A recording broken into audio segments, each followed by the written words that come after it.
SBS Low Yen Ling. Chairman, Minister Josephine and MOS Saki spoke about our efforts to provide better support and assurance for our workers and how we can walk the tech journey together. As we strive to improve our workers' skills, wages and employability, workplaces should also be progressive and inclusive so that each segment of the workforce is valued and can realize their potential. As DSG Heng Chi Hao mentioned in his budget speech, every worker matters to our overall good of the economy, our society and our country. We agree, and we will press on with our efforts to help our young graduates get off to a good start in their careers. We will continue to support women so that women can fulfill both career and family aspirations. We will also do more to help ex-offenders find meaningful employment. First up, young graduates. Young Singaporeans are the future of our nation, and we want to maximize their opportunities for them to take up meaningful jobs and careers.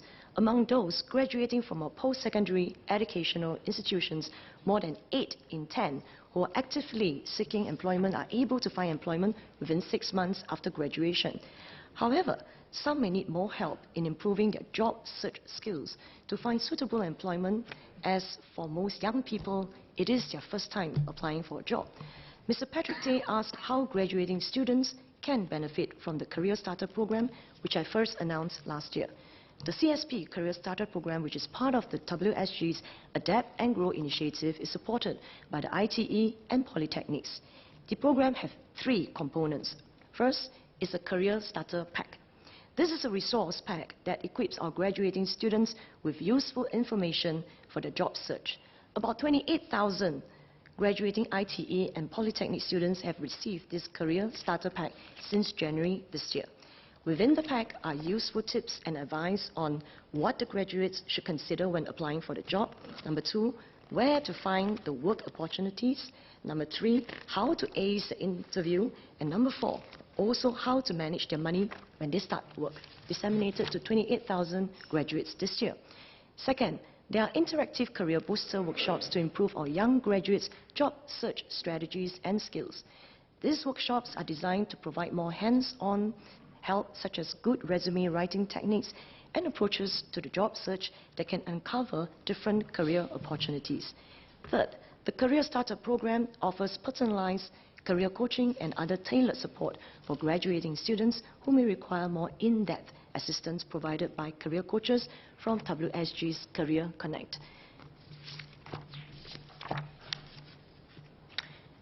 Number 2, ex-offenders. The labour market is changing rapidly with technology advancing and industry transforming. Those who have been out of the workforce for a significant period of time, like ex-offenders, they are concerned about gaining relevant skills and reintegrating into society. Mr. Patrick Tay and Mr. Chong Ki-hyong asked how we are supporting ex-offenders in employment. I am pleased to inform them that WSG worked closely with SCORE to help ex-offenders find gainful employment. Research conducted by the Singapore Prison Service has shown that the ex-offenders are meaningfully engaged in their jobs. When that happens, it eases their reintegration into the community, which in turn helps to lower recidivism. To arm ex-offenders with skills and improve their chances in employment, we have 2 programs under Adapt and Grow initiative, namely Project Phoenix and the Career Trial. Since 2007, Project Phoenix has been providing training and employment assistance to ex-offenders to prepare them for reintegration into the workforce. More than 1,200 ex-offenders found jobs through this last year. We hope that more employers will step forward to offer job opportunities to ex-offenders who can prove to be valuable workers when given a second chance. The tight labour market and slowing workforce growth also present compelling reasons for employers to tap on every available worker. Chairman, as we look to better support young graduates and ex-offenders, we are also committed to making our workplaces more progressive, more inclusive for women. Today, we have a healthy employment situation for women in Singapore. Our female employment rate for those aged 25 to 64 has increased in the last decade. It rose from 65% in 2008 to 72% in 2018. In terms of women in full-time employment, we are now ranked number 7th against 36 OECD countries. Both our proportion of women in part-time, but our proportion of women in part-time employment is still below OECD average. We recognize that there is much that we can do to better support women at workplaces. MOM's Adapt and Grow initiative offers a suite of job matching services and other programs to help job seekers, including women who wish to work, return back to the workforce. As Minister Josephine has announced, the career trial scheme will be enhanced to include part-time jobs as well. And this will expand the opportunities for those who are only able to work part-time. We understand that most women juggle with multiple roles, including the women parliamentarian in this chamber, at home and at work, and also our own aspirations. I completely agree with Professor Lim San San and DSG Heng Chi Hao that women need not be forced to choose between career and family. It doesn't have to be binary. Career and family really need not be binary option. Instead, with the right workplace support, women can fulfill our career aspirations while meeting our family responsibilities. This was the key thrust of my speech 3 weeks ago in this chamber at the recent parliamentary motions on aging with purpose and support for caregivers. Back then, I spoke about the government's resolve to develop a workplace culture that is supportive of flexible work arrangement, in short, FWAs, and also the promotion of greater adoptions of FWAs. Ms. Jessica Tan and Mr. Chong Ki-yong will be pleased to know that as compared to 5 years ago, more workplaces in Singapore are offering FWAs now. About 7 in 10 of the employees in Singapore now work in companies that offer at least one former FWA. And about 9 in 10 workers today are in companies that provide at least one ad hoc FWA. What is ad hoc FWA? It means either unplanned time off or ad hoc teleworking. The trend of higher FWA adoption across the board is not only good news for employees, it is a plus. It is a positive for companies as well. Amongst workplace practices, the provision of FWA has the greatest impact on staff retention, which benefits companies with experienced and engaged workers. We want to keep the momentum of FWA adoption going. In Parliament last month, I mentioned that the Work-Life Grant has received healthy application numbers since its launch, and the government is exploring increases to the Work-Life Grant budget to make FWA adoption more pervasive. I'm pleased to announce that the Ministry of Manpower will increase the Work-Life Grant budget to a total of $100 million from the current $30 million. This will allow more companies to benefit from the grant to sustain their employees' FWA adoption, including job sharing by PMETs. As job sharing is less well known and practiced amongst employers today, MOM and SNEF are developing a job sharing implementation guide for employers. The guide aims to raise awareness on job sharing and educate employers on the nuts and bolts of implementing such a scheme. Job sharing would not only expand the range of FWA options, it can enhance trust, commitment, and work satisfaction between the employees and the employers. The Job Sharing Implementation Guide will be launched by the first half of this year. We are optimistic that more employers are recognizing the value that FWAs bring. Since the tripartite standard on FWA was launched in October 2017, responses have grown.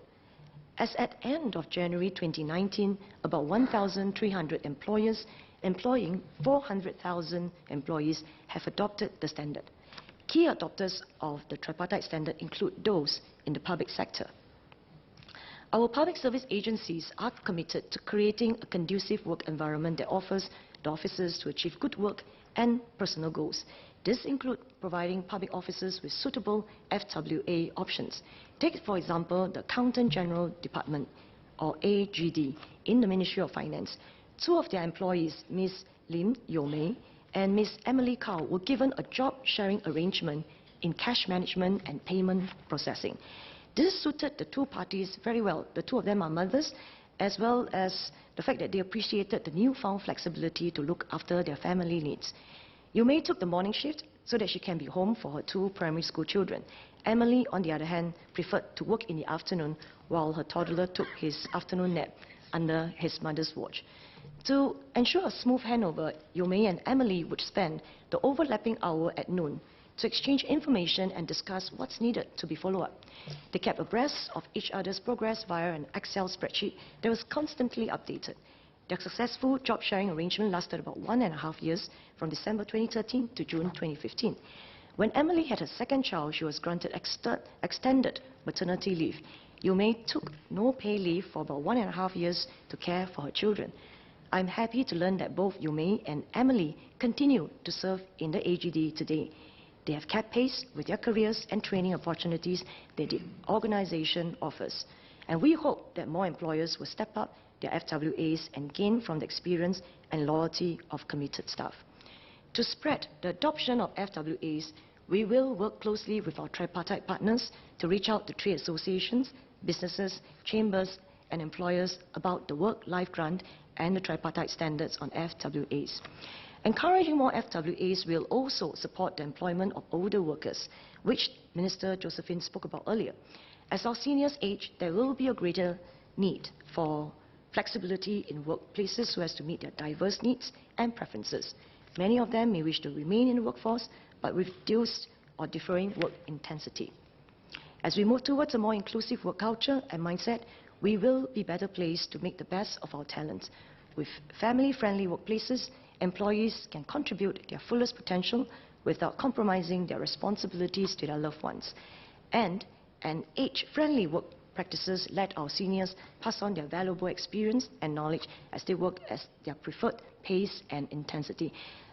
At this juncture, can I seek Chairman's permission to spend a few more minutes to completely respond to the cuts of the members?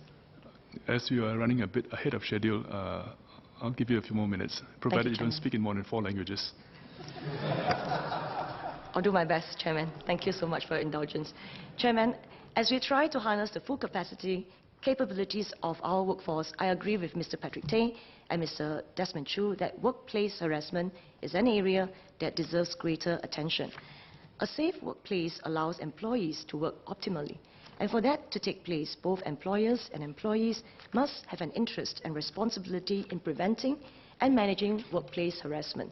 There are 2 broad categories of workplace harassment, and they are dealt differently. 1, egregious cases, for example, like the outrage of modesty or stalking, belongs to the class of conduct which constitutes offences under the Penal Code and the Protection of Harassment Act, POHA. This type of harassment will be addressed by the courts or the police, and the affected employee may also seek civil remedies directly through the courts, such as a protection order against the harasser. The other type of harassment pertains to behavior that may not fall under the legal threshold for criminal investigations or civil recourse under the POHA, but nonetheless distresses and affects employees. For example, actions without the intention to cause or are unlikely to cause harassment, alarm or distress to a specific employee, but may still cause discomfort and affect other employees. Now, for cases that don't fall under POHA, we want to ensure that companies have a robust grievance handling process to deal with such claims of workplace harassment. We also encourage companies to take clear steps to prevent and manage workplace harassment. This include, number 1, being explicit about what is considered unacceptable behavior at the workplace. Number 2, making clear the disciplinary actions that will be taken against the perpetrators of workplace harassment. Number 3, having in place safe avenues for affected employees to surface their complaints to management for recourse. And the 4th one is providing adequate support for affected employees. For example, giving them time off or the flexibility to work from home during the period of investigation and/or recovery. In this regard, I am pleased to announce that the Tripartite Alliance for Fair and Progressive Employment Practices, TAFEP, will now be a help and resource center for workplace harassment for both employers and employees. First, TAFEP seeks to help companies put in place robust practices, processes to manage workplace harassment complaints. Besides providing advice, TAFEP will provide a host of resources on its website that includes a new introductory video on how to manage workplace harassment. Number 2, a sample workplace harassment prevention policy that companies can incorporate in their HR policy. Number 3, a list of training providers employers may engage to train their supervisors in managing workplace harassment. Second, TAFEP will also be an avenue for employees who face workplace harassment to seek advice and assistance. Affected employees can call this number 68380696 or approach TAFEP, write to TAFEP, we will be there to follow up. Should they wish to share their case in confidence, TAFEP will certainly respect their request and not alert their employers.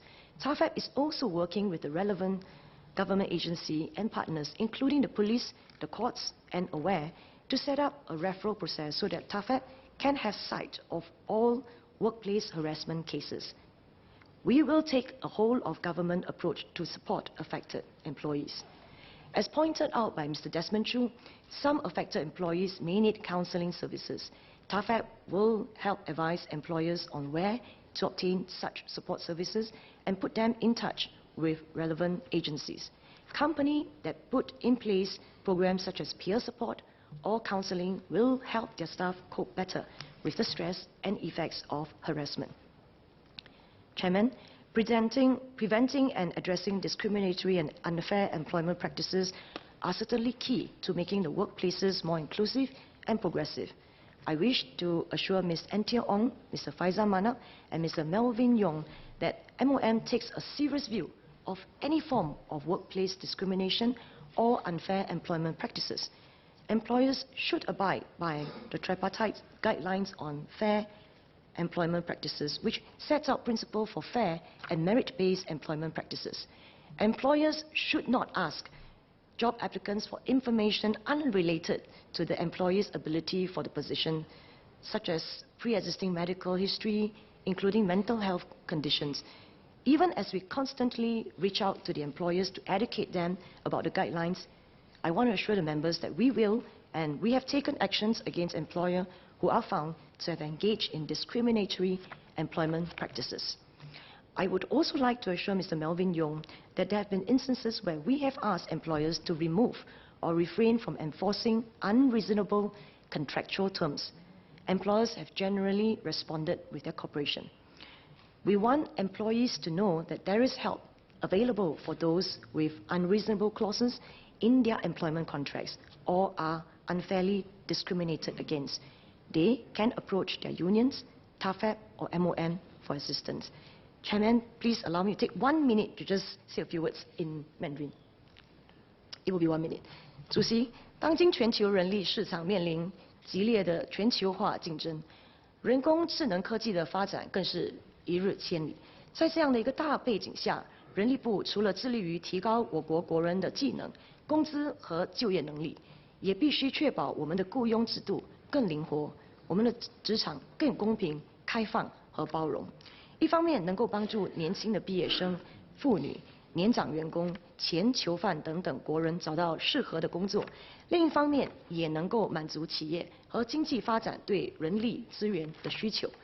人力部多年来致力于推动灵活工作安排的职场文化，让我们的雇员在工作的同时也能兼顾到家庭。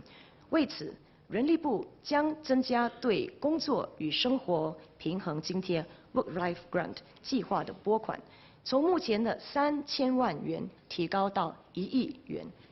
另外，申请工作与生活平衡津贴的期限也将延长多3年，直到2022年6月。我们希望更多的企业能从这项津贴计划中受惠，鼓励他们继续推行灵活工作制度，为更多的妇女、年长的员工以及需要在家看护家中病患的员工提供更灵活的工作安排，包括为专业人士、经理、执行人员和技师，也就是我们称的 PMETs， 提供灵活工作以及共享职位这方面的安排。Chairman, for a nation with no natural resources, every Singaporean is an important asset. With increasing competition for scarce talent, having progressive and inclusive workplace will enable companies to tap on a wider pool of capabilities. To do so, we need a whole-of-society effort where workers, young and old, employers from all sectors and the community at large play their part. Only then can we realize our collective potential together as a nation. Thank you.